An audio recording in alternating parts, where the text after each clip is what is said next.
Julian Davenport needed a date, just for show. Vanessa Carter needed a miracle.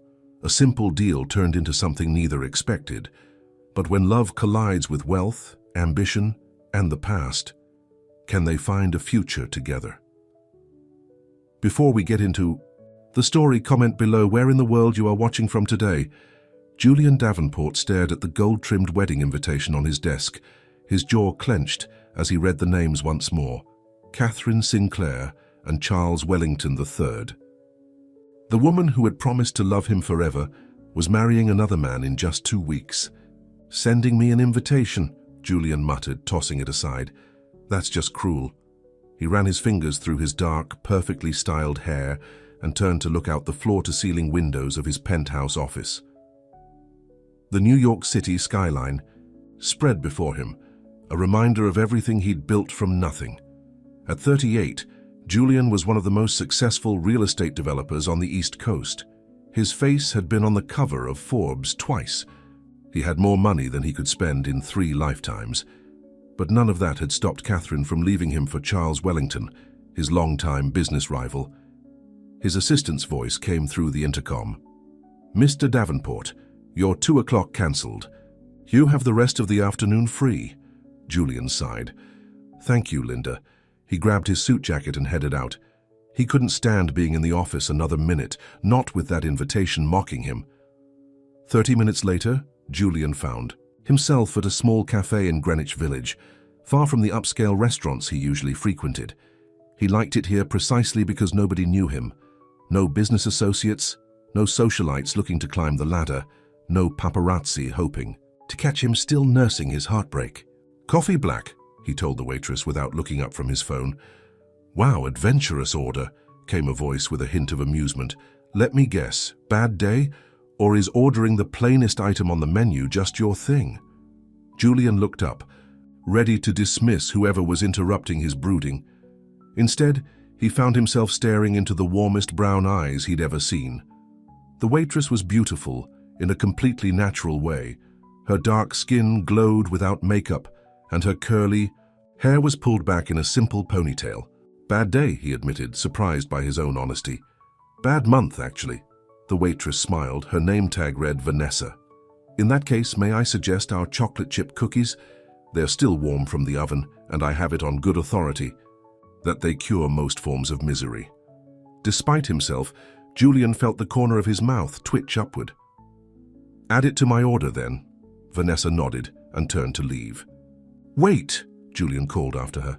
"Make it 2 cookies and join me. Your break must be coming up." Vanessa raised an eyebrow. "Bold of you to assume I want to spend my break listening to a stranger's problems." "I'll make it worth your while," Julian said, immediately regretting how it sounded. "I mean, I could use the company, that's all." Vanessa studied him for a moment, then shrugged. "My break's in 10 minutes, but I should warn you, I give terrible advice." 12 minutes later, Vanessa slid into the seat across from Julian with 2 plated cookies and her own cup of tea. "So what's got a guy in a $3,000 suit hiding out in a cafe that charges $3 for coffee?" she asked, taking a bite of her cookie. Julian blinked. "How did you know how much my suit costs?" "I didn't, but you just confirmed it." Vanessa grinned. "You're not the first rich guy to slum it here when life gets tough." Julian found himself chuckling. It felt strange. He hadn't laughed in weeks. "My ex-fiancée is getting married," he said, surprised again by his candor, "to my business rival." "Ouch," Vanessa winced. "That's exactly like a soap opera." "It gets better," Julian continued. "She sent me an invitation to the wedding." Vanessa nearly choked on her cookie. "Are you serious? Who does that?" "Catherine Sinclair. That's who." Julian took a sip of his coffee. "She claims she wants us to remain friends and celebrate her happiness. And you're not going, right? Please tell me you're not going." Julian looked down at his coffee. "I have to go." "You absolutely do not have to go," Vanessa countered. "In my world, not showing up would be seen as weakness, like I'm still heartbroken and can't face her." "Are you?" "Still heartbroken?" Julian paused. "No, I'm angry. She didn't just leave me. She leaked details to the press about why she left. said I was emotionally unavailable, that I cared more about making money than making her happy. Was she right? Vanessa asked bluntly. Julian looked startled. No one in his circle would dare ask him such a direct question. Maybe, he admitted. But I was building all of this for us. At least that's what I thought. Vanessa nodded, sipping her tea thoughtfully. So you're going to this wedding to... What? Prove something? To show everyone I've moved on, that I'm doing just fine without her. By showing up alone and looking miserable, Julian frowned. I was planning to bring a date. Let me guess, you don't actually have one lined up. Julian's silence was answer enough. Your break must be over by now, he said, changing the subject. Vanessa checked her watch and stood up. You're right. Some of us have real jobs to get back to. As she turned to leave, Julian had a sudden crazy idea. Wait, Vanessa, what if you came with me? Vanessa turned back, her expression incredulous. Excuse me? To the wedding, as my date. You can't be serious. I'm completely serious. It's one night. I'd pay you, of course. Vanessa's eyes narrowed. I'm not for hire, Mr. $3,000 suit. Julian backpedaled quickly. That's not what I meant. Think of it as acting, playing a role for one evening. I need someone who won't fit in with that crowd, someone real. You'd be perfect. Wow, you really know how to flatter a girl, Vanessa said sarcastically. Sorry, but I'm not interested in being your prop. She walked away, leaving Julian feeling like an even bigger jerk than before. The next day, Julian found himself back at the cafe. He told himself it was for the cookies, but he knew that was a lie. He wanted to apologize to Vanessa. When she approached his table, her expression was guarded. Back for more terrible advice? She asked. I came to apologize. What I said yesterday was inappropriate and offensive. Vanessa seemed surprised by his apology. Apology accepted. Most guys like you don't even realize when they've been offensive. Guys like me, rich, entitled, used to getting what they want. Julian couldn't argue with that assessment. Fair enough. Can I order now, or do you need to insult me some more first? Vanessa's lips twitched. One black coffee coming up. Want another cookie to go with your misery? Yes, please. When Vanessa returned with his order, Julian noticed she looked tired. There were dark circles under her eyes that hadn't been there yesterday. Rough night? He asked. She hesitated before answering. My mom's been sick. I was at the hospital until 3 a.m. I'm sorry to hear that. Is she going to be okay? She has heart problems, needs surgery, but... Vanessa trailed off. Insurance only covers part of it. I'm working double shifts, but medical bills don't wait. Julian nodded, suddenly feeling embarrassed about his own problems. Vanessa straightened her shoulders. Anyway, it's not your problem. Enjoy your coffee. As she walked away, Julian had an idea. A better one this time. When Vanessa took her break, Julian was still there. She approached his table cautiously. You're still here. I have a new proposal for you, Julian said, and I promise it's not offensive this time. Vanessa sat down, looking skeptical. I'm listening. Come to the wedding with me. One night, 6 hours maximum. In exchange, I'll pay for your mother's surgery. Vanessa's eyes widened. That's not funny. I'm not joking. Your mother gets the medical care she needs, and I get to save face at my ex's wedding. Everyone wins. Why? Would you do that for a stranger? Julian considered the question. Maybe I'm tired of being surrounded by fake people. Maybe I need someone real by my side to get through this thing. This is crazy, Vanessa said, shaking her head. Probably, Julian agreed. But my offer stands. Think about it. Julian left his business card on the table and walked out, leaving Vanessa staring after him. 3 days passed. Julian had almost given up hope when his private line rang. Julian Davenport speaking. It's Vanessa, from the cafe. Julian's heart rate picked up. I remember. Your offer, does it still stand? Yes. There was a long pause. My mom's surgery cost $80,000.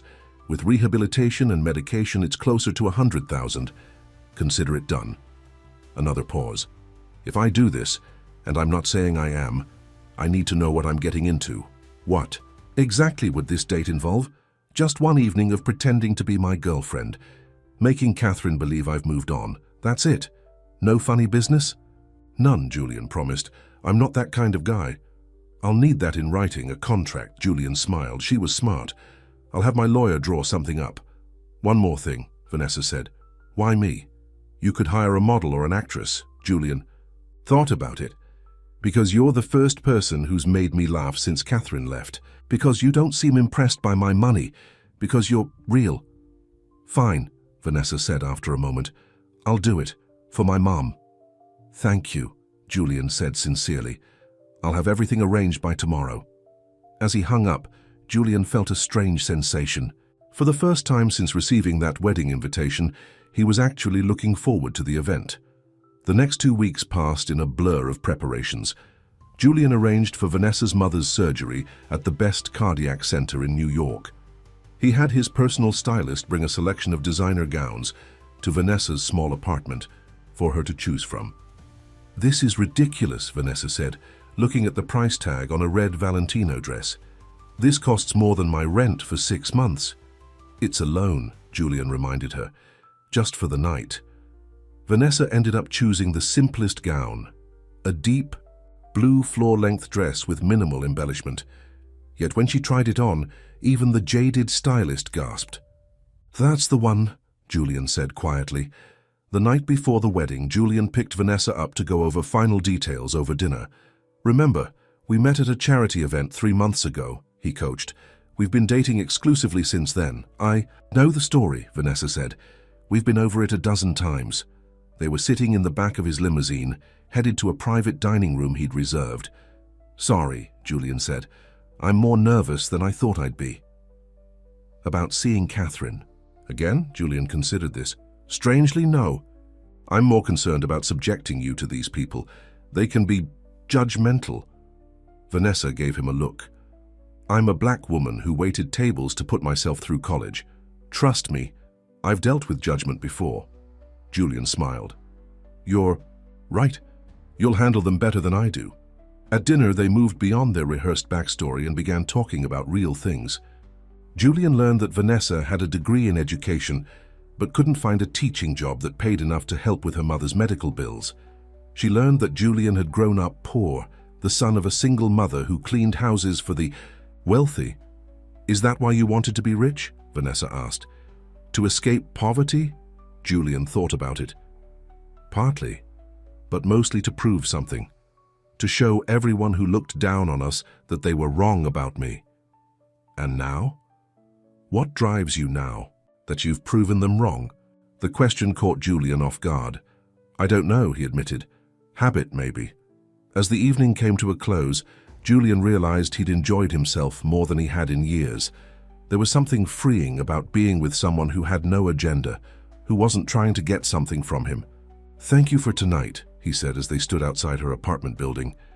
For being yourself, Vanessa smiled. That's the only person I know how to be. Julian watched her enter the building before instructing his driver to take him home. For the first time in months, he felt a glimmer of anticipation rather than dread about the next day. The morning of the wedding arrived sunny and clear. Julian sent his driver to pick up Vanessa, arranging to meet her at the church. He wanted to make an entrance with her, wanted Catherine to see them together from the start. When Vanessa stepped out of the limousine at the church, Julian nearly forgot to breathe. The blue dress hugged her curves perfectly, and her hair had been styled in an elegant updo that showcased her long neck and beautiful face. You look, Julian struggled to find the right word. Stunning. Vanessa looked uncharacteristically nervous. Thanks. You clean up pretty well yourself, Julian offered. His arm. Ready to give the performance of a lifetime? Vanessa took a deep breath and slipped her arm through his. As ready as I'll ever be. As they walked up the steps of the church, they could feel eyes turning toward them. Julian heard whispers. He caught fragments. That's Julian Davenport. Catherine's ex. Who's that with him? Julian's grip on Vanessa's arm tightened slightly. Relax, she whispered. You look like you're heading to your execution, not your ex's wedding. Julian forced a smile. You're right. Let's show them how happy I am without her. They entered the church and were led to seats on the bride's side. Catherine's final twist of the knife. Julian spotted several familiar faces, business associates, society friends, people who had witnessed his relationship with Catherine from beginning to end. And then he saw her. Catherine standing just outside a side room, giving last-minute instructions to a bridesmaid. She was every bit as beautiful as he remembered, her blonde hair perfect, her slim figure showcased in a designer wedding gown. For a moment, Julian felt a pang of what might have been, but then Catherine looked up and saw him. Her eyes widened slightly, then narrowed as she took in Vanessa beside him. "She spotted us," Julian murmured. Vanessa surprised him by reaching over and taking his hand, intertwining their fingers. "Then let's give her something to see." She leaned in close as if sharing a private joke and laughed softly. Julian found himself smiling in response, a genuine smile that reached his eyes. Catherine was still watching them, her expression unreadable. "I think it's working," Julian whispered. Vanessa squeezed his hand. "The show's just getting started." As the music began and guests took their seats, Julian felt a strange mix of emotions. He had come here to prove something, to show Catherine and everyone else that he wasn't broken by her rejection. But sitting next to Vanessa, feeling the warmth of her hand in his, he suddenly realized something unexpected. For the first time since Catherine had left him, Julian wasn't thinking about her at all. His thoughts were entirely focused on the woman beside him, a woman who had entered his life by chance but now seemed somehow essential. And as the wedding march began to play and everyone rose to watch the bride enter, Julian found himself stealing glances, not at Catherine, but at Vanessa. The thought that came to him then was both thrilling and terrifying. What if this fake relationship was about to become the most real thing in his life? The ceremony was everything Julian had expected, excessive, elegant, and dripping with wealth. Crystal chandeliers hung from the church ceiling, and exotic flowers adorned every surface. Catherine floated down the aisle like a vision in white, her eyes fixed on Charles Wellington III, who stood at the altar looking like he'd just won a prize. Julian felt Vanessa shift beside him. "You okay?" she whispered. He nodded, surprised to realize he actually was. Watching Catherine marry another man should have been torture, but instead, he felt oddly detached from the scene, as if watching a movie about someone else's life. "She seems nice," Vanessa whispered as Catherine reached the altar, her smile dazzling under the veil. Julian suppressed a snort. "Wait until you meet her." The minister began the service, his voice echoing through the church. Julian found his attention wandering. He glanced at Vanessa's profile, the gentle curve of her cheek, the fullness of her lips, the way her eyelashes cast slight shadows when she blinked. If anyone can show just cause why this couple cannot lawfully be joined together in matrimony, let them speak now or forever hold their peace. Vanessa nudged Julian with her elbow. "Don't even think about it," she murmured.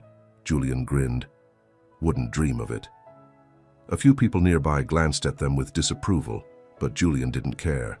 For the first time in months, he was actually enjoying himself. The ceremony concluded with Catherine and Charles sealing their vows with a kiss. Guests applauded politely, and Julian joined in, clapping with what he hoped looked like genuine happiness for the couple. "That wasn't so bad, was it?" Vanessa asked as they followed the crowd out of the church. "The worst is yet to come," Julian warned her. "The reception is where people will really start talking to us." The reception was being held at the plaza in the Grand Ballroom. Julian's limousine joined the line of luxury cars waiting to drop off guests. Inside, Vanessa was fidgeting with her purse. "Nervous?" Julian asked. "A little," she admitted. "I've never been to the plaza before, or her wedding this fancy. Just remember, you belong there as much as anyone else, more than most actually." Vanessa looked at him, surprised by the compliment. "Thanks." The Grand Ballroom was transformed into a wonderland of white and gold. Crystal glasses sparkled on tables draped with silk cloths. A string quartet played softly in one corner. Staff, in impeccable uniforms, circulated with trays of champagne and hors d'oeuvres. "Wow," Vanessa breathed, taking it all in. "This is excessive," Julian supplied. "I was going to say beautiful, but yeah, that too." Julian handed her a glass of champagne. From a passing waiter. "Liquid courage," he said. taking one for himself. They hadn't been there 5 minutes when the first of Julian's acquaintances approached. Melissa Worthington, a socialite who had been friends with Catherine for years. "Julian, darling," she exclaimed, air-kissing both his cheeks. "We weren't sure you'd come." "How brave of you." Her gaze slid to Vanessa, openly curious. Julian placed his hand at the small of Vanessa's back. "Melissa, this is Vanessa Carter, my girlfriend. Melissa Worthington is an old friend." Melissa's perfectly groomed eyebrows rose slightly. "Girlfriend? How wonderful! And what do you do, Vanessa?" Before Vanessa could answer, Julian cut in. "Vanessa is an educator. She's brilliant with children." It wasn't exactly a lie. Vanessa had told him about her degree in education and her dream of teaching. "How noble," Melissa said, in a tone that suggested she found it anything but. "Well, must mingle. Lovely to meet you, Veronica." "It's Vanessa," Vanessa corrected, but Melissa was already walking away. "And that," Julian said, "is just the beginning." Throughout the cocktail hour, Julian introduced Vanessa to countless people whose names she knew she would never remember. Most were polite but distant, clearly wondering how a woman like her had ended up with Julian Davenport. "They're wondering if you're a gold digger or if I've lost my mind," Julian murmured as they found a moment alone. "Let them wonder," Vanessa replied. "I don't care what these people think of me." Julian wished he could say the same. For too many years he'd cared deeply about the opinions of this crowd, these wealthy, privileged people who had once looked down on him and his mother. "Julian!" A female voice interrupted his thoughts. Catherine stood before them, resplendent in her wedding gown, her new husband at her side. Up close, she was even more beautiful, flawless skin, blue eyes, and the kind of blonde hair that seemed to glow from within. "Catherine," Julian replied evenly. "Congratulations to you both." Charles Wellington extended his hand. "Davenport, glad you could make it." Julian shook it briefly, then placed his arm around Vanessa's waist. "I'd like you to meet Vanessa Carter." "Vanessa, this is Catherine Sinclair. Wellington now, I suppose, and her husband Charles." Catherine's eyes assessed Vanessa from head to toe. "How lovely to meet you. I don't believe Julian has mentioned you before." "We've been keeping things private," Vanessa replied smoothly. "Julian values his personal life, especially after—" She let the words hang in the air. Catherine's smile tightened. "Yes, well, it's important to move on, isn't it?" "Very important," Julian agreed. "Sometimes the best things come into your life when you least expect them." He looked at Vanessa with what he hoped appeared to be genuine affection. Vanessa played her part perfectly, leaning into him and looking up with a warm smile.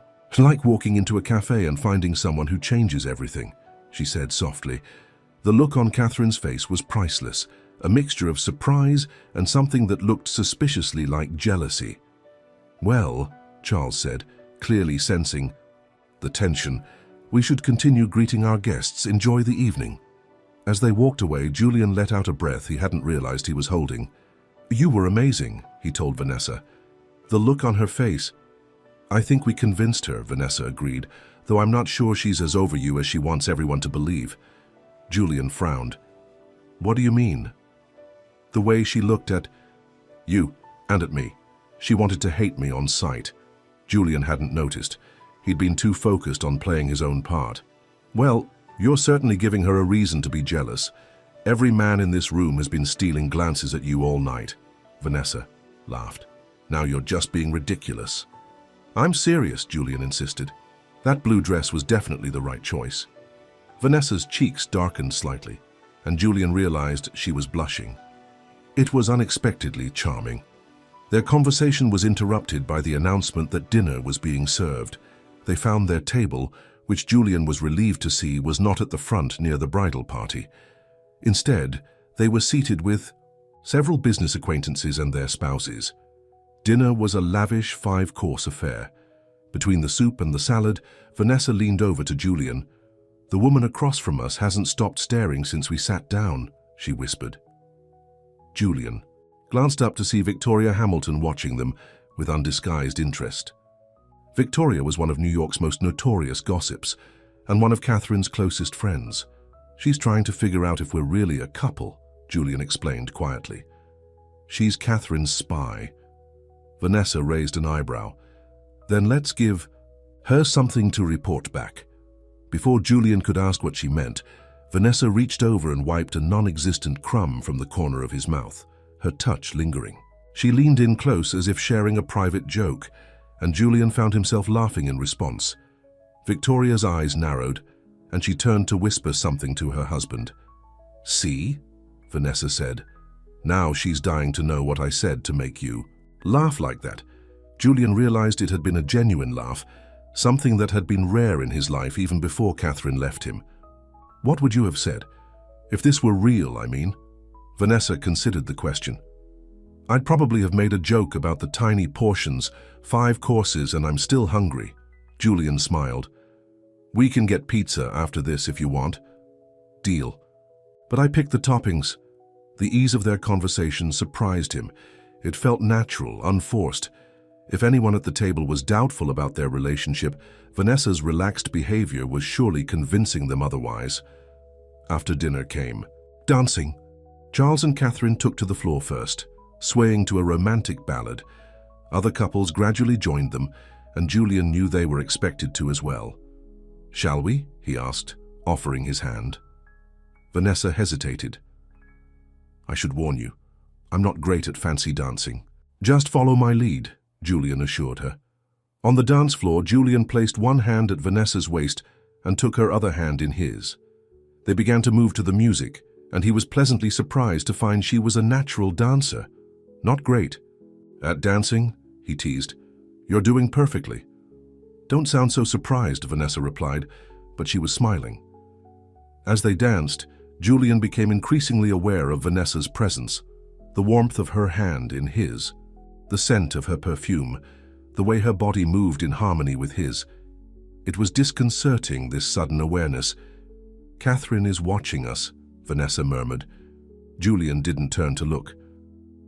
"Let her watch," he said, pulling Vanessa slightly closer. The song changed to something slower, more intimate. Couples around them moved closer together, arms wrapped around each other. Julian hesitated, unsure if Vanessa would be comfortable with that level of contact. But Vanessa made the decision for him, stepping closer and sliding her arms around his neck. Julian's hands went to her waist, and they swayed gently to the music. "Is this okay?" she asked quietly. "More than okay," Julian replied, surprised by the huskiness in his voice. Their eyes met, and for a moment Julian forgot they were pretending. Forgot about Catherine and the wedding, and all the reasons he'd brought Vanessa here. There was just this moment, this woman in his arms. The spell was broken when someone bumped into them, a slightly drunk groomsman who apologized profusely before staggering off toward the bar. Julian cleared his throat. "Maybe we should take a break from dancing." Vanessa nodded, stepping back from him. "I could use some fresh air, actually." Julian led her toward the terrace doors, where a few guests had gone to escape the heat of the ballroom. The night air was cool and refreshing after the stuffiness. "Inside. Better?" Julian asked. Vanessa nodded, leaning against the stone balustrade. "Much. Thank you for rescuing me from all those people asking where we met and how long we've been dating." "You handled it beautifully," Julian assured her. "Even..." Victoria Hamilton seemed convinced. "This whole night is surreal," Vanessa admitted. "Yesterday I was serving coffee, and tonight I'm at the plaza, pretending to be in love with a millionaire." "Billionaire," Julian corrected automatically. Then grimaced. "Sorry, that sounded incredibly arrogant," Vanessa laughed. "It did, but I was technically incorrect, so I'll allow it." Julian joined her laughter, then said more seriously, "Thank you for doing this. I know it can't be easy pretending all night." "Some parts are easier than others," Vanessa replied, her eyes meeting his again. Before Julian could respond, the terrace doors opened, and Catherine stepped out. She was alone, and from the determined look on her face, she had been searching for them. "Julian, there you are," she said, her voice overly bright. "I was hoping to steal you for a dance, for old time's sake." Julian felt Vanessa tense beside him. "I'm not sure that's appropriate, Catherine," he said carefully. "It's your wedding day." Catherine waved a dismissive hand. "Charles won't mind." It's just a dance between old friends. She turned to Vanessa with a smile that didn't reach her eyes. You don't mind, do you, Vanessa? I promise to return him safely. Before Vanessa could respond, Catherine had taken Julian's arm and was already leading him back inside. Julian threw an apologetic glance over his shoulder at Vanessa, who remained on the terrace, her expression unreadable. Inside, Catherine guided Julian to the dance floor, where a new song was just beginning. She slipped into his arms with the familiarity of someone who had been there many times before. I'm glad you came, she said, looking up at him. I wasn't sure you would. I almost didn't, Julian admitted. But you did, and you brought a date. Catherine's tone was casual, but her eyes were scrutinizing his face. She's very different from your usual type. Julian kept his expression neutral. Maybe that's why it's working so well. Is it working well? Catherine pressed. You seem happy. I am, Julian said, surprised to realize it wasn't entirely a lie. What about you, Catherine? Are you happy with Charles? Something flickered in her eyes. Of course. Charles is wonderful. He's exactly what I need. But not what you want, Julian suggested, reading between the lines. Catherine's smile faltered. What I want has changed, Julian. I've changed. You never saw that because you were so focused on building your empire. And Charles sees you? All of you? Catherine didn't answer directly. It's different with Charles, more stable, less intense. Less passionate, Julian translated. Catherine's cheeks flushed. Passion isn't everything, Julian. Sometimes what looks like passion is just two people who bring out the worst in each other. Julian thought about that. Had he and Catherine brought out the worst in each other? Perhaps they had. Their relationship had been a roller coaster of highs and lows, of passionate arguments and equally passionate reconciliations. You might be right, he conceded. Maybe we weren't good for each other. Catherine looked genuinely surprised by his agreement. I didn't expect you to admit that. I've had time to think, Julian said. And maybe perspective. Catherine's gaze drifted to where Vanessa now stood near their table, talking with an elderly gentleman Julian recognized as Charles's grandfather. She seems nice, Catherine said with a trace of reluctance. Genuine. She is, Julian agreed. More genuine than anyone I've met in a long time. The song ended and Julian stepped back from Catherine. Thank you for the dance, and I hope you'll be happy with Charles. I mean that. Catherine studied his face as if trying to determine if he was sincere. Thank you, Julian, that means a lot. She hesitated, then added, Don't let her get away. Women like that, who see the real you and stay anyway. They're rare. Before Julian could respond, Charles appeared at Catherine's side. Mind if I reclaim my wife? He asked, his tone light but his eyes watchful. Not at all, Julian replied, stepping back. Congratulations again, both of you. As he walked away, Julian felt strangely light, as if a weight had been lifted from his shoulders. His conversation with Catherine had given him closure in a way he hadn't expected. He no longer felt angry or betrayed, just free. He made his way back to Vanessa, who was now alone watching the dancers. How was your dance with the bride? She asked as he approached. Enlightening, Julian replied. I think I finally understand why she left. And why's that? We brought out the worst in each other, Julian said simply. What looked like passion was just two people who didn't know how to love each other properly. Vanessa nodded slowly. That's surprisingly insightful. I'm not completely dense, Julian smiled. Just slow to realize certain things. Like what? Julian looked at her, really looked at her, the woman who had come into his life by chance and was now making him question everything he thought he wanted. Like the fact that the right person doesn't make you feel like you're constantly fighting for their approval. They make you feel like yourself, your best self. Vanessa held his gaze, a slight smile on her lips. And who is Julian Davenport's best self? I'm not entirely sure yet, Julian admitted.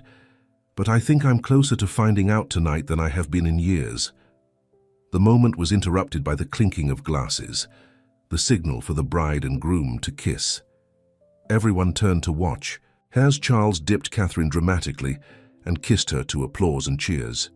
I think we've done our part here, Julian said quietly to Vanessa. Would you mind if we left early? Vanessa looked relieved. Not at all. My feet are killing me. In these heels anyway. Julian offered his arm. Let's make a discreet exit before anyone tries to rope us into another conversation. They slipped out during the cake cutting, when all eyes were on the bride and groom. Outside, Julian's driver was waiting with the limousine. Where to, sir? The driver asked, as they settled into the back seat. Julian looked at Vanessa. I believe. I promised you pizza. Vanessa's face lit up. You were serious about that? Completely serious. I know a place in the village that stays open late. 20 minutes later, they were sitting in a small, dimly lit pizzeria. Vanessa still in her evening gown and Julian in his tuxedo. They had ordered a large pizza with extra cheese and pepperoni. This is definitely an improvement over those tiny portions at the wedding, Vanessa said, taking a bite of her slice. Julian smiled, watching her enjoy the simple meal. He found her genuineness refreshing after the artificial politeness of the wedding. Thank you, he said suddenly. Vanessa looked up. For what?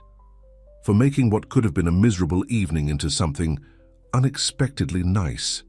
Vanessa wiped her hands on a napkin. It wasn't as bad as I thought it would be. Your friends are judgmental, but not as horrible as I expected. They're not really my friends, Julian admitted. More like social acquaintances, business connections. Don't you have real friends? Vanessa asked. Julian thought about it. A few, but success changes things. People want things from you, or they're intimidated by you. It makes genuine connections difficult. That sounds lonely. Julian hadn't thought of it that way before, but she was right. Despite his wealth and success, he was lonely. I suppose it is. Well, now you have one genuine connection, Vanessa said lightly. Me. I've seen you at your most vulnerable, facing your ex at her wedding, and I still think you're okay. Julian laughed. Just okay. Don't push it, billionaire boy. Okay is a compliment coming from me. Their easy banter continued as they finished their pizza. Julian couldn't remember the last time he'd felt so comfortable with someone, so free to be himself without calculation or pretense. When they stepped outside, the night air had turned cooler. Julian noticed Vanessa shiver slightly in her sleeveless gown. Here, he said, removing his jacket and placing it around her shoulders. Thanks, Vanessa said, pulling it closer around her. Such a gentleman. Don't sound so surprised, Julian teased. I have my moments. His driver had followed them to the pizzeria and was waiting nearby. Julian opened the car door for Vanessa, but before she could get in, she turned to face him. Julian, she said, her expression suddenly serious. I need to ask you something. What is it tonight when we were dancing? Was it all just for show? Or was there something real happening between us? Julian was taken aback by her directness. He could have deflected or given a non-committal answer, but something about Vanessa made him want to be honest. It wasn't all for show, he admitted. At least not for me. Vanessa searched his face as if looking for the truth in his words. Not for me either, she said softly. They stood there for a moment, the confession hanging in the air between them. Julian found himself drawn closer to her, his eyes dropping to her lips. I want to kiss you, he said, and not for anyone else's benefit. Just because I want to. Vanessa's lips curved into a smile. What's stopping you? Julian closed the distance between them, his hands gently cradling her face as he kissed her. It was soft and tentative at first, then deeper as Vanessa responded, her arms sliding around his neck. When they finally broke apart, both slightly breathless, Julian rested his forehead against hers. That was definitely not pretend, he murmured. Definitely not, Vanessa agreed, her eyes still closed. The moment was perfect until reality intruded in the form of Julian's ringing phone. He reluctantly pulled away to check it, frowning at the screen. I have to take this, he said apologetically. It's my London office. Vanessa nodded, stepping back. Of course. Julian answered the call, turning slightly away as he spoke. The conversation was brief but clearly important, given his serious expression. I'm sorry about that, he said as he ended the call. There's an issue with a project in London. Nothing disastrous, but I'll need to make some calls tonight. I understand, Vanessa said, though her smile had dimmed slightly. Julian hesitated. Let me take you home first. The drive to Vanessa's apartment was quieter than before, the easy conversation replaced by a charged silence. Julian's mind was torn between the kiss they had shared and the business crisis demanding his attention. When they reached her building, Julian walked Vanessa to the door. "I had a wonderful evening," he said. "Better than I could have imagined." "So did I," Vanessa replied. She slipped off his jacket and handed it back to him. "Thank you for everything, for my mom's surgery, for tonight." "You earned it," Julian said. "You were the perfect date." An awkward pause followed, neither quite sure how to end the evening after what had happened between them. "I should go in," Vanessa finally said, "and you have calls to make." "Yes," Julian agreed, "but I'd like to see you again, not for pretend this time, for real." Vanessa's eyes met his. "I'd like that too," she said softly. Julian leaned in and kissed her again, briefly but with promise. "I'll call you tomorrow," he said. As he walked back to the car, Julian felt like a different man than the one who had entered that cafe weeks ago. He had gone to the wedding hoping to show Catherine he'd moved on, never expecting to actually begin doing so. But as his car pulled away from Vanessa's building, Julian's phone rang again, and again. The business world was calling, demanding his attention as it always did. By the time he reached his penthouse, he had a dozen messages and emails marked urgent. Julian loosened his tie as he entered his home office. He had promises to keep, to Vanessa but also to his company, his employees, his investors. As he sat down at his desk, the weight of those responsibilities settled on his shoulders once more. The man who had kissed Vanessa outside the pizzeria seemed suddenly far away, replaced by Julian Davenport, billionaire businessman with an empire to run. The question now was whether those two versions of himself could coexist, or if one would inevitably win out over the other. 3 days passed without a word from Julian. Vanessa tried not to check her phone constantly, but she couldn't help it. He had promised to call the next day, and yet, nothing. "He's just busy," she told herself, as she prepared for her shift at the cafe. Billionaires have a lot going on, but a nagging voice in her head kept reminding her of the reality. Men like Julian Davenport didn't end up with women like her. They had their fun, made promises they never intended to keep, and moved on. The worst part was that she'd let herself believe, even for one night, that what happened between them was real. That kiss outside the pizzeria had felt genuine, a connection that went beyond their arrangement. "Good morning, honey," her mother called from the living room. Rose Carter was resting on the couch, still recovering from her heart surgery. Vanessa forced a smile as she entered. "Morning, Mom. How are you feeling today?" "Better than yesterday," Rose replied, studying her daughter's face. "Which is more than I can say for you. Still no call from your mystery man?" Vanessa hadn't told her mother the full story about Julian, just that she'd met someone who had generously offered to help with the medical bills. "He's probably busy," Vanessa said, echoing her earlier thoughts. "It doesn't matter anyway. What we had was temporary." Rose raised an eyebrow. "Doesn't look temporary from the way your face falls every time your phone doesn't ring. I'm just disappointed, that's all. I thought he was different." "Different from what? You've barely told me anything about this man." Vanessa sighed. "His name is Julian Davenport. He's wealthy. Very wealthy." Rose's eyes widened slightly. "The Julian Davenport, the real estate developer?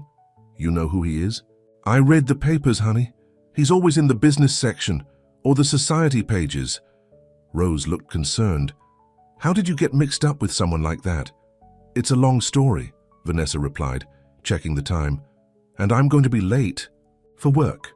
"We'll talk when you get home," Rose said firmly. "I want to hear everything." Vanessa kissed her mother's cheek. "Love you, Mom." "Love you too, baby." "And Vanessa," Rose called as her daughter headed for the door. "If he's half the man his company profile makes him out to be, he'll call." Vanessa wasn't so sure, but she appreciated her mother's optimism. At the cafe, the morning rush kept her too busy to dwell on Julian. But during a lull, her mind wandered back to the wedding, to dancing in his arms, to that kiss that had felt like the beginning of something real. The bell over the door jingled, and Vanessa looked up automatically. Her heart skipped a beat when she saw Julian entering the cafe. He looked tired, dark circles under his eyes, his normally impeccable appearance slightly rumpled. Vanessa, he said, approaching the counter. Can we talk? She glanced at her manager, who nodded. Take 5, Vanessa. Julian led her to a quiet corner table, away from the few other customers. I owe you an apology, he began. I promised to call and then I didn't. 3 days, Vanessa said, trying to keep the hurt from her voice. It's been 3 days. Julian ran a hand through his hair. I know. I'm sorry. There was a crisis with the London project. I had to fly out there the morning after the wedding. I just got back last night. You couldn't send a text. Hey, flying to London, talk later? That takes 10 seconds, Julian. He had the grace to look ashamed. You're right. I should have. But things were chaotic and honestly, I'm not used to. He trailed off. Not used to what? Basic courtesy? Not used to having someone in my life who expects those things from me, Julian admitted. Someone who matters enough that I should think about how my actions affect them. Vanessa softened slightly. Well, you have a lot to learn about relationships. I do, he agreed, and I'd like the chance to learn with you. Vanessa studied his face, trying to determine if he was sincere. Why? Why what? Why me? You could date models, actresses, women from your social circle. Why would you want to be with someone like me? Julian leaned forward, his eyes intent on hers. Because you're real, Vanessa. You're the most authentic person I've ever met. You don't care about my money or my status. You call me out when I'm being an idiot. And when I'm with you, I feel like myself, not Julian Davenport, the billionaire, just Julian. Vanessa wanted to believe him, but caution held her back. This isn't a fairy tale, Julian. I'm not Cinderella, and real life doesn't work like the movies. We come from completely different worlds. I know, Julian said, and I'm not saying it. Would be easy. But I think what we started at the wedding, what we both felt, is worth exploring, don't you? Before Vanessa could answer, her manager called from behind the counter. Vanessa, break's over. We're getting busy again. Vanessa stood up. I have to get back to work. Julian nodded. Of course, but can I see you tonight? Let me take you to dinner. Vanessa hesitated. I'm not sure that's a good idea. Please, Julian said. One real date. If you still think we're too different afterward, I'll respect that, but at least give us a chance. Looking into his eyes, Vanessa found herself nodding. Okay, one date. Julian's smile was like sunshine breaking through clouds. I'll pick you up at 7. As he left, Vanessa tried to temper the hope blooming in her chest. One date didn't mean anything would come of this, but she couldn't deny the flutter of excitement at seeing him again. That evening, Vanessa agonized over what to wear. Nothing. Then her closet seemed right. She finally settled on a simple burgundy dress. Not too fancy, but nicer than what she'd wear to work. You look beautiful, her mother said from the doorway of Vanessa's bedroom. Thanks, Mom. Vanessa turned from the mirror. I'm not sure why I'm even doing this. It's probably a mistake. Rose came in and sat on the edge of the bed. After our talk this afternoon, I'm not so sure it is. This man paid for my surgery without even knowing me. That says something about his character. Or about how much money he has to throw around. Vanessa countered. Rich people don't part with their money easily, believe me, Rose said. I've cleaned houses for enough wealthy families to know that. Vanessa smiled at her mother. Since when are you the optimist in this family? Since my daughter caught the eye of a man who might actually be worthy of her, Rose replied. She reached for Vanessa's hand. Just promise me you'll give him a fair chance, not just dismiss him because you're scared. I'm not scared, Vanessa protested. Rose gave her a knowing look. You're terrified. Not of him, but of what might happen if you let yourself fall for him. Before Vanessa could respond, the intercom buzzed. Julian was here. Downstairs, Julian waited in the lobby of Vanessa's apartment building. He had debated sending a car for her, but decided that would feel too impersonal. Instead, he'd come himself, even though his driver was waiting outside.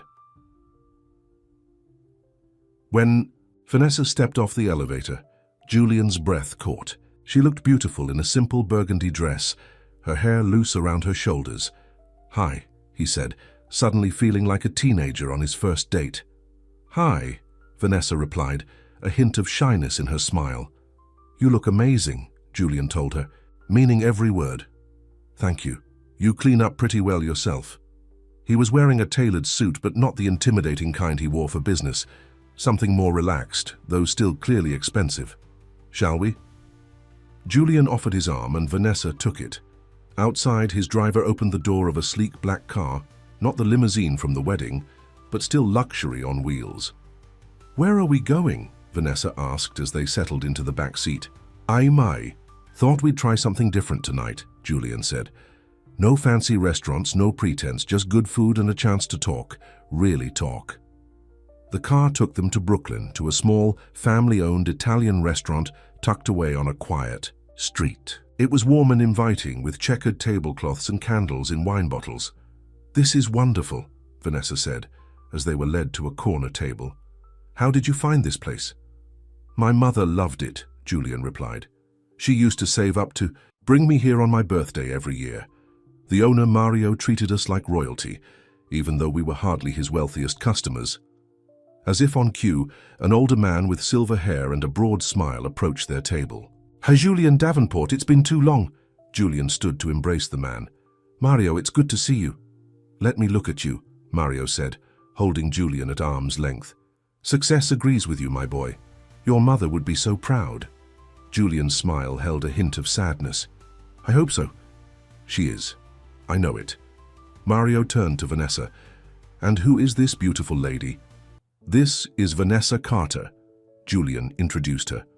"Vanessa, this is Mario Rossetti, the best chef in New York." Mario kissed Vanessa's hand with old-world charm. "Any friend of Julian's is family here. I will prepare something special for you both." After Mario left, Vanessa looked at Julian with new interest. "You've never mentioned your mother before." "She died 8 years ago," Julian said quietly. "Cancer. She didn't live to see how successful the company became." "I'm sorry," Vanessa said, reaching across the table to touch his hand. Julian turned his palm up to meet hers. "She was amazing. Raised me alone, worked 3 jobs sometimes to make ends meet.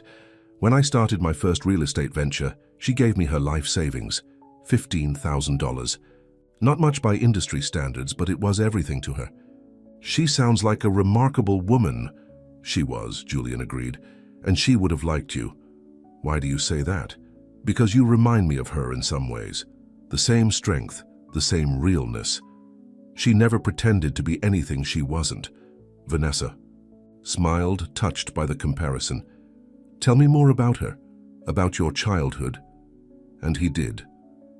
Over wine and Mario's special homemade pasta, Julian shared stories he rarely told anyone.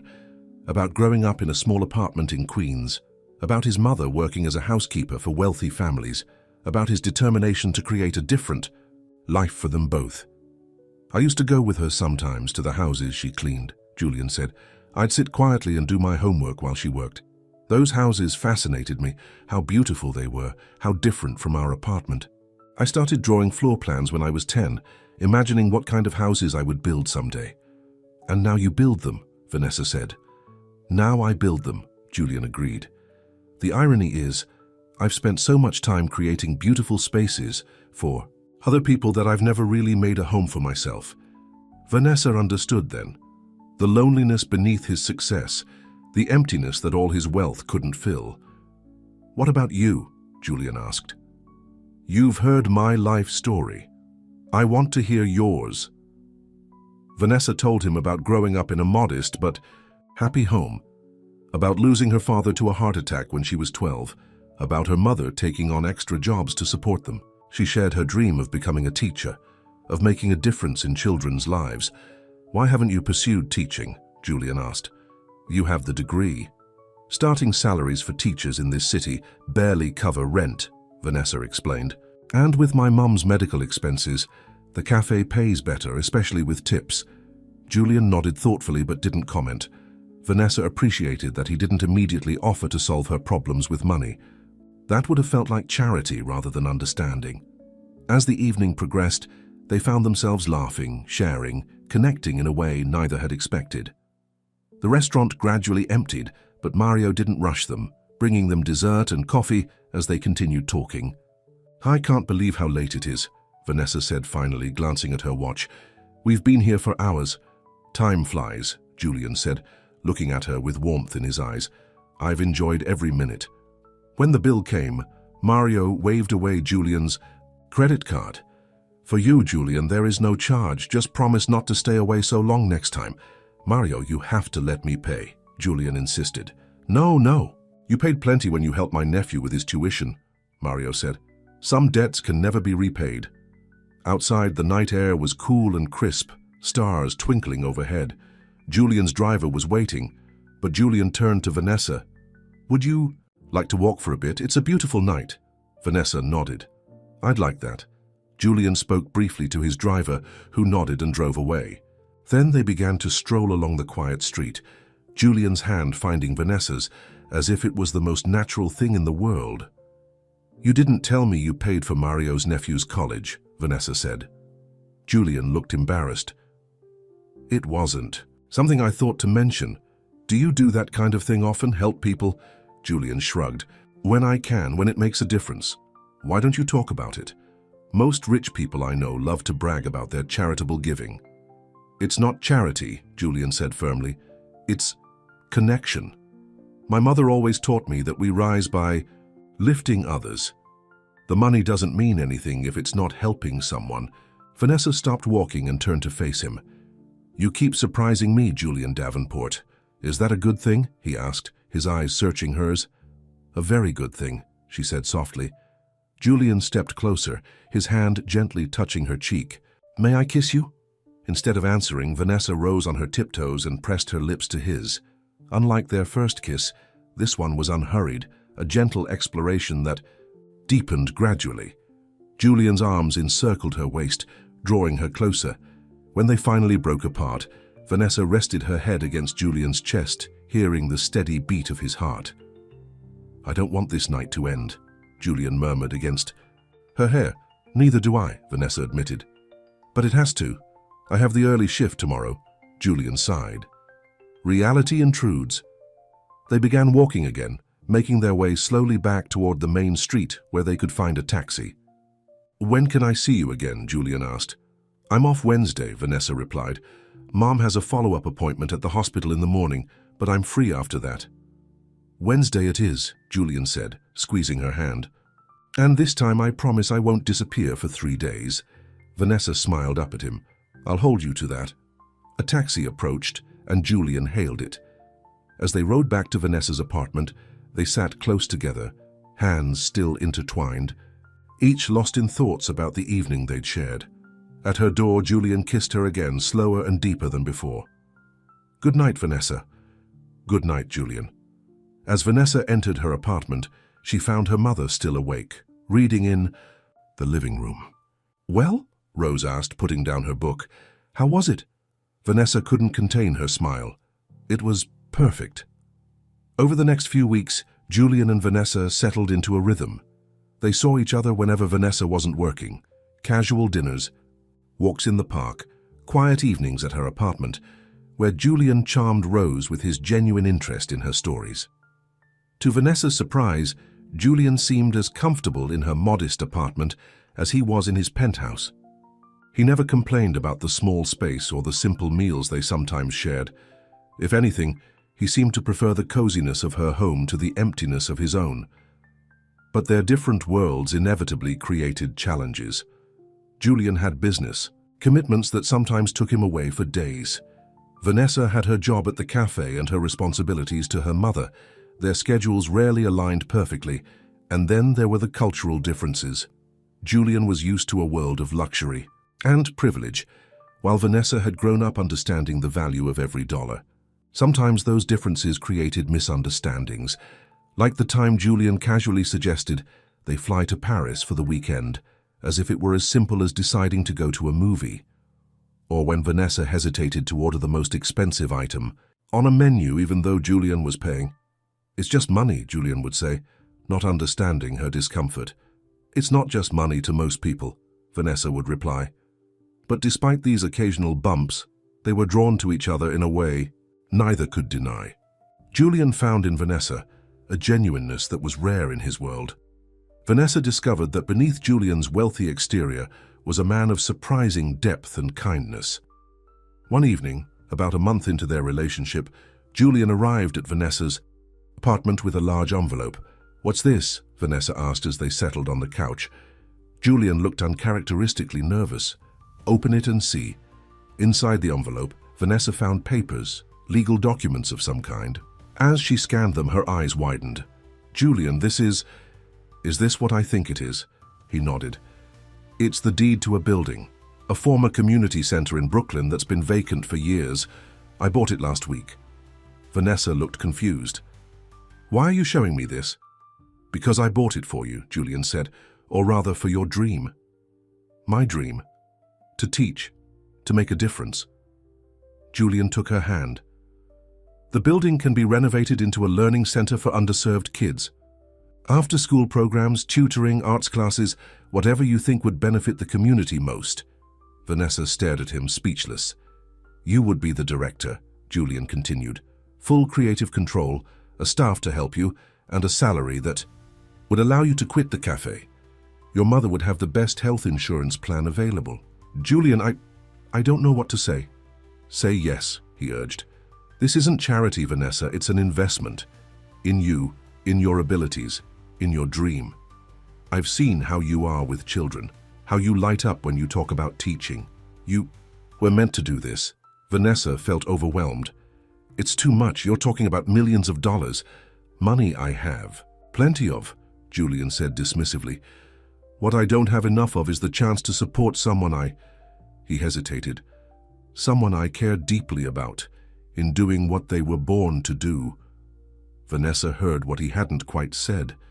They hadn't yet used the word love, though it hovered in the air between them more and more frequently. "I need to think about this," she said finally. "It's a huge responsibility." Julian nodded.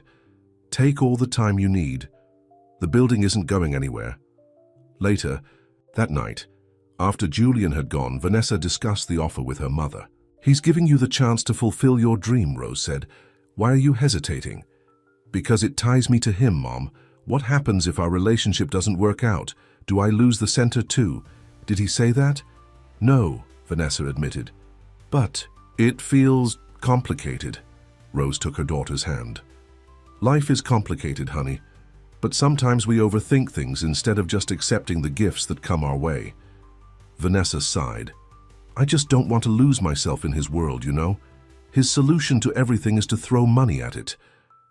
"Is that fair?" Rose asked gently. "From what you've told me, he seems to understand that money isn't everything. This gift, it's not about buying your affection. It's about seeing who you truly are and wanting to support that." Vanessa knew her mother was right. Julian's offer came from a place of genuine caring, not control or obligation, and the idea of running a learning center, of finally using her education degree to help children who needed it most. It was everything she'd ever wanted. The next day, Vanessa called Julian. "Yes," she said when he answered. "My answer is yes, but I have conditions." "Name them," Julian replied. "The center belongs to the community, not to me or to you. We set up a board of directors, local parents, educators, community leaders. I'll be the director, but I answer to them, not to you. And the funding is guaranteed for at least 5 years, regardless of what happens between us." There was a pause, then Julian chuckled. "You've given this a lot of thought." "I have," Vanessa said. "This is too important to get wrong." "I agree." "To all your conditions," Julian said, "and I'm adding one of my own. You let me take you to dinner tonight to celebrate." Vanessa smiled. "Deal." That evening, Julian surprised her by taking her to a restaurant not unlike Mario's. Small, family-owned, with excellent food and no pretension. He seemed to be learning what made her comfortable. Over dessert, Julian reached across the table for her hand. "There's something else I wanted to talk to you about." "More surprises?" Vanessa asked, only half joking. "Not exactly. It's about us." Julian looked nervous again, a rare sight. "These past weeks have been the happiest of my life. Being with you has changed me, Vanessa.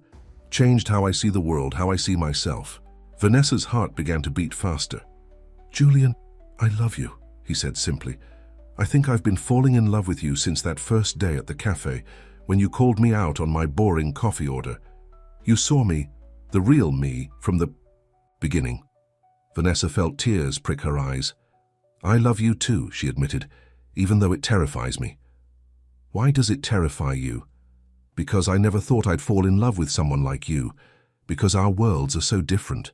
Because I'm afraid that someday you'll wake up and realize that I don't belong in your life. Julian squeezed her hand. You are my life now, Vanessa. The rest of it, the money, the business, the social obligations, that's just stuff. It's not who I am. Not anymore. Vanessa wanted to believe him, and looking into his eyes, seeing the sincerity there, she did. Whatever challenges lay ahead, they would face them together. As they left the restaurant, Julian's phone rang. He glanced at it and frowned. It's my office, I should take this. Vanessa nodded, stepping away to give him privacy. She watched as Julian spoke, his expression growing more serious by the second. I understand, he was saying. Book me on the first flight out. Have the legal team meet me there. When he hung up, he turned to Vanessa, with regret in his eyes. There's a problem with the Singapore project. I need to fly out tonight. Tonight? Vanessa echoed. But what about our celebration? I know, and I'm sorry. But this is an emergency. Millions of dollars are at stake. Jobs too. And just like that, Vanessa was reminded of the reality of loving Julian Davenport. His world would always have demands that took him away from her, emergencies that couldn't wait. How long will you be gone? She asked, trying to keep the disappointment from her voice. A few days, maybe a week. I'll call you every day, I promise. Vanessa nodded, forcing a smile. Of course, you have to go, I understand. Julian pulled her into his arms. This doesn't change anything between us. I meant what I said, I love you. I love you too, Vanessa replied. And she did. But as Julian's driver appeared to whisk him away to his private jet, she couldn't help wondering if love would be enough to bridge the vast differences in their lives. Julian kissed her one more time, promised to call when he landed, and then was gone, back to his world of high-stakes business and international deals, leaving Vanessa standing alone on the sidewalk. As she hailed a taxi to take her home, Vanessa thought about the learning center, about Julian's declaration of love, about the future they might build together. It was everything she could have dreamed of, and yet, watching him leave so suddenly had left her with a lingering doubt. Could a man like Julian, with his global business empire and constant demands on his time, ever truly be present in a relationship? Or would she always come second to the emergencies and crises of his work?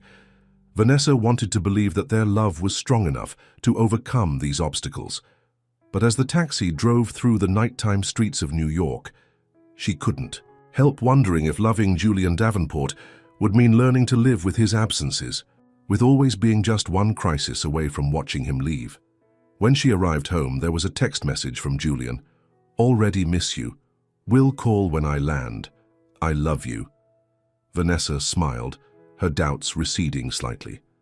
They were just beginning this journey together.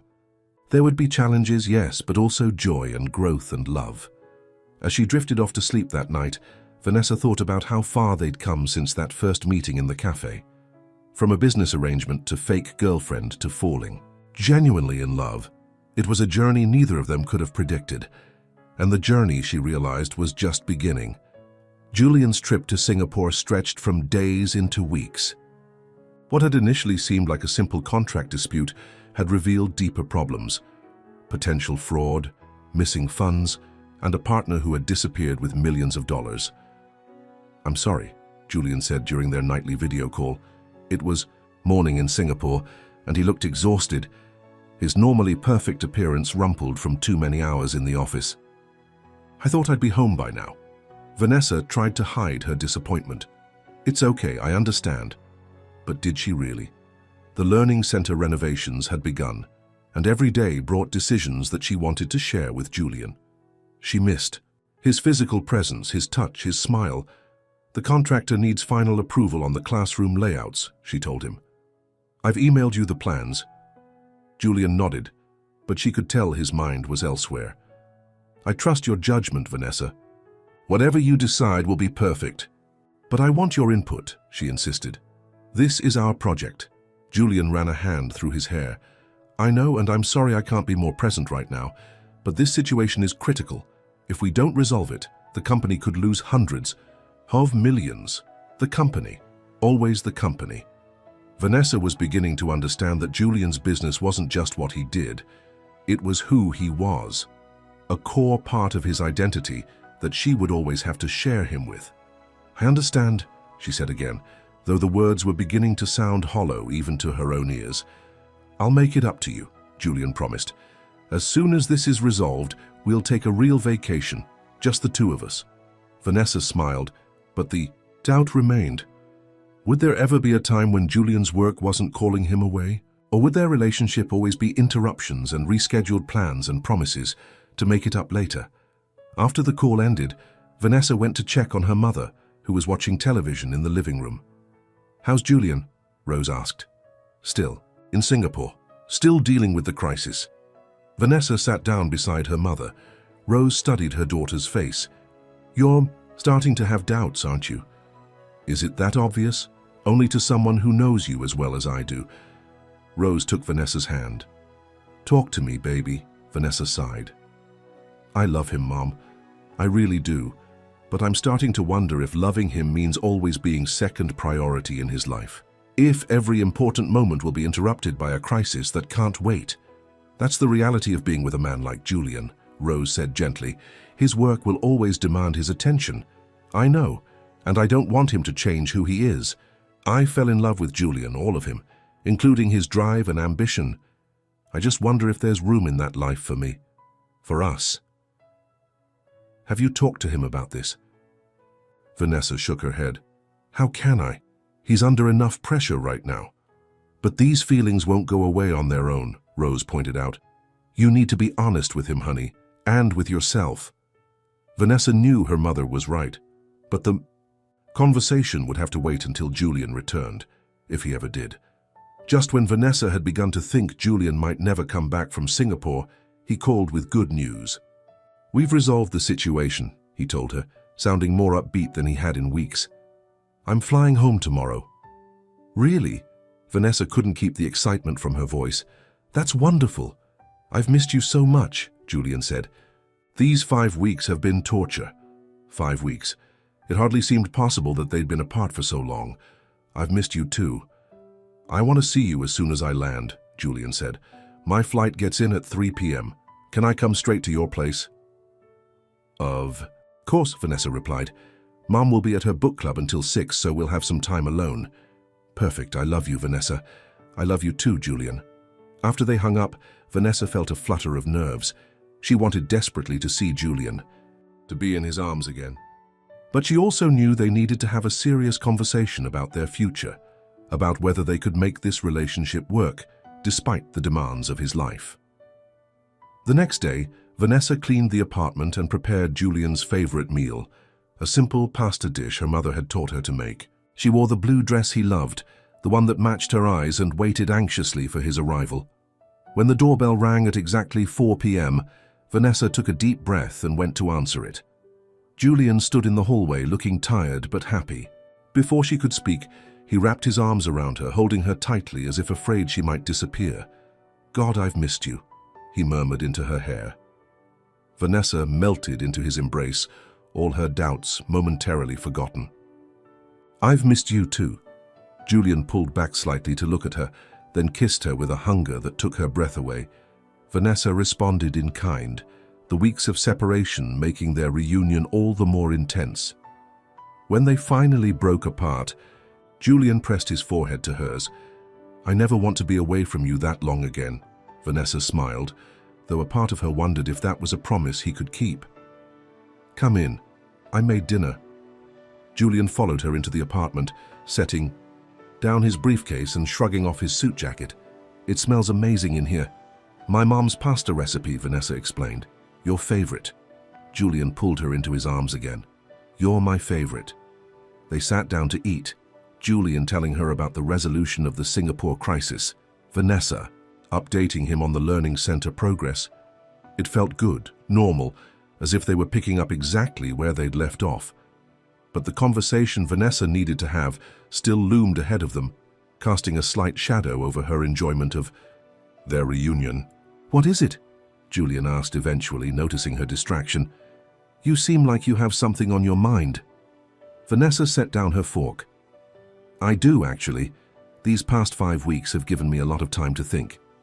About us. About our future. Julian's expression turned serious.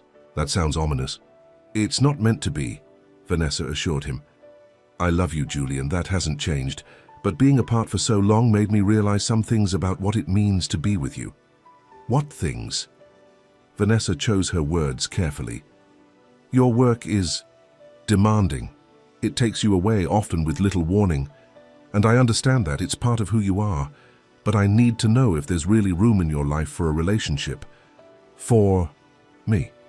Julian reached across the table for her hand. Of course there is.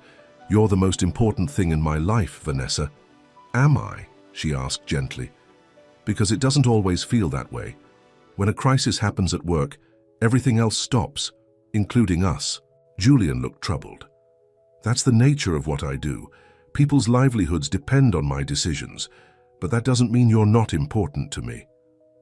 I know, Vanessa said, and I'm not asking you to choose between your work and me.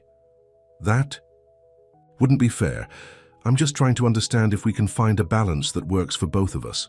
Julian was quiet for a moment, considering her words. I don't have a perfect answer, he admitted finally. The truth is, my work will always have emergencies, situations that can't wait, but I can promise you this, I will always come back to you, always. Vanessa felt tears well up in her eyes. But is that enough? Living our lives in between your crises, loving each other across time zones and video calls? I think it can be, Julian said, squeezing her hand, if we both want it badly enough. If we make the most of the time we do have together. And what about a family someday? Vanessa asked. Children need consistency, presence. They need a father who's there for soccer games and school plays, not just someone who calls from foreign countries. The question seemed to catch Julian off guard. You've thought about having children with me? Of course I have, Vanessa said. Haven't you?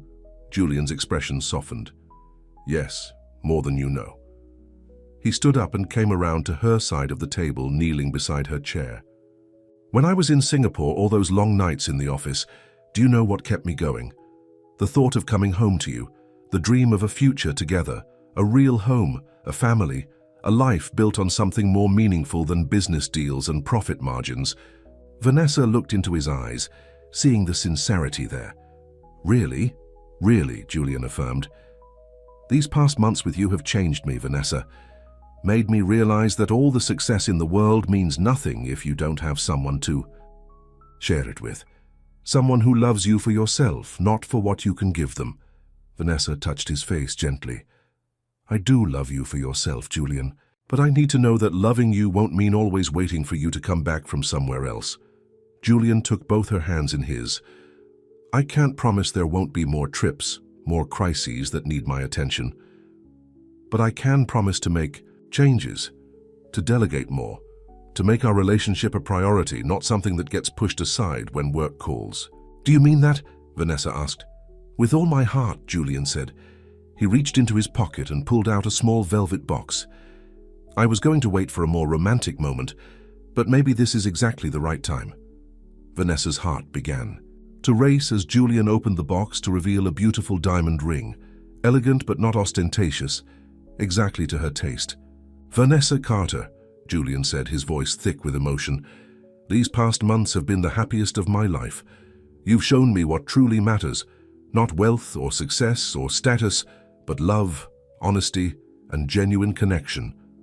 I want to build a life with you, a real life with a home that feels warm and full of love, with children someday, with all the ups and downs and everyday moments that make a marriage real. He took a deep breath. Will you marry me? Vanessa felt tears streaming down her cheeks. Despite all her doubts, all her fears about their different worlds, she knew in that moment that she wanted to say yes. That whatever challenges lay ahead, they would face them together. Yes, she whispered. Yes, I'll marry you. Julian slipped the ring onto her finger, then stood and pulled her into his arms, kissing her with a tenderness that made her heart ache with joy. When they broke apart, both smiling through tears, Julian said, I have one more surprise. Another one? Vanessa laughed. I'm not sure my heart can take it. Julian led her to the couch and retrieved his briefcase. From it, he pulled out a folder of documents. I've been doing a lot of thinking while I was away. About us, about the future, about what really matters. He handed her the folder. Vanessa opened it to find legal papers, complex documents that she couldn't immediately understand. "What is this?" she asked. "I'm restructuring. My company," Julian explained. "Creating a new leadership team, people I trust to handle the day-to-day operations and many of the crises that used to require my personal attention." Vanessa looked up at him in surprise. "You're stepping back from your company?" "Not entirely," Julian clarified. "I'll still be CEO, still involved in major decisions, but I'm creating a structure that doesn't depend solely on me, one that will allow me to have a more balanced life." "With you?" "Julian, I never asked you to do this," Vanessa said, overwhelmed by what this meant. "I never wanted you to change who you are." Julian took her hands. "You didn't ask, and that's exactly why I'm doing it, because I want to. Because these weeks away from you made me realize that no business success is worth sacrificing a life with the woman I love."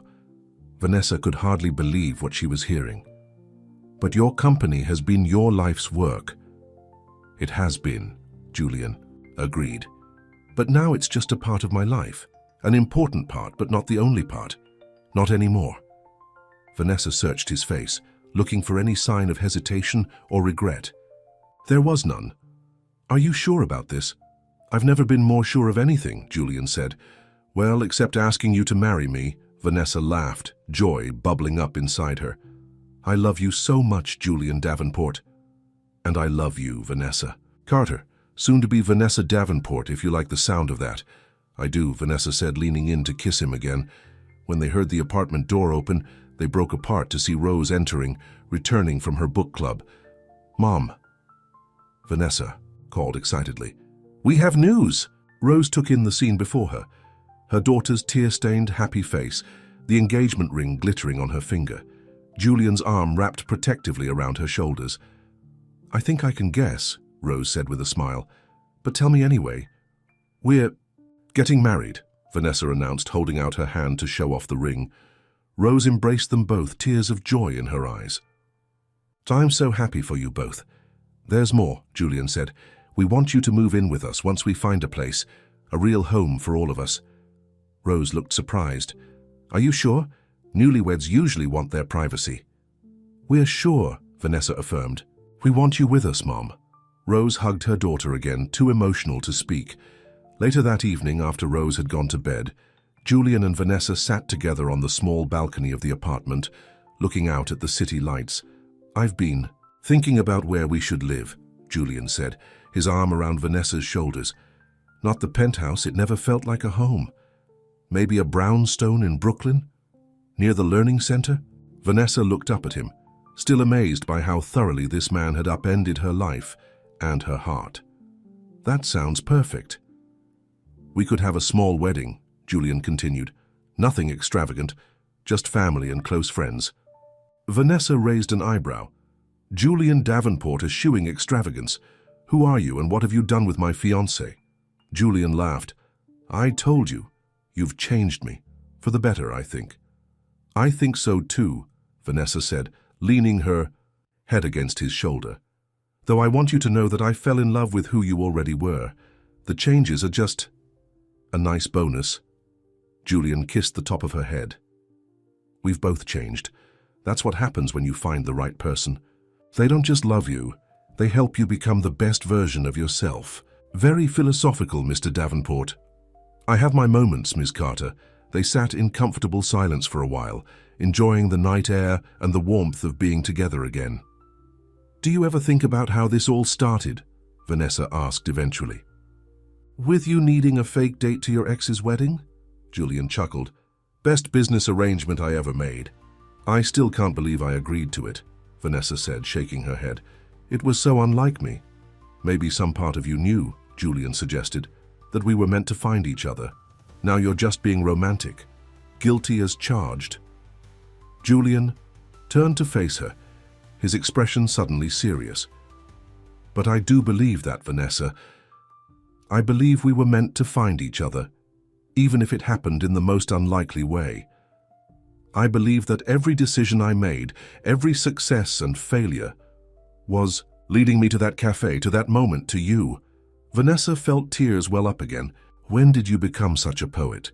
When I fell in love with you, Julian said simply.